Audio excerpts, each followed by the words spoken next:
વળાવીને બાપ ઉભો છે કે એકવાર જો દીકરી મારી સામું જોઈ લે, છેલ્લી વાર દીકરીનું મોઢું જોઈ લઉં. અને દીકરીને બાપુ એમ છે કે હવે જો મારા બાપ સામું જોઈ તો મારા બાપને સાનો કોણ રાખશે. દીકરી સામું જોતી નથી, ગાડું હાલ્યું જાય છે. પછી બાપ એમ કે મારી સામું ન જોતો કાંઈ નહીં, પણ જે ગામના જાપે આંબલી ને પીપળી રમી એની જે ઝાડ ઉભા છે એ ડાયરું તો જો એ બેટા ઝૂકી ગયો. પણ બાપુ ગામડામાં હકીકત દીકરી હારે જાતી હોય ત્યારે પવન થપી જાય, ડાયરું ઝૂકી જાય. અરે છોડો, છેલ્લે દીકરીનો બાપ મળવા જાય ને એ ચિત્ર કોઈ ન જોઈ શકે.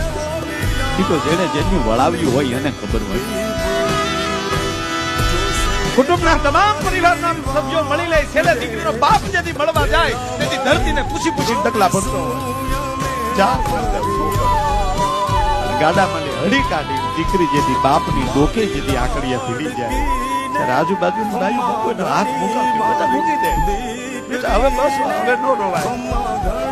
બાપ માથે હાથ મૂકીને એટલું કે બેટા હવે રોજ તારા બાપના માથું દુખે, બેટા તારું થઈ જા ગાડા થઈ જાવ મારો બાપ.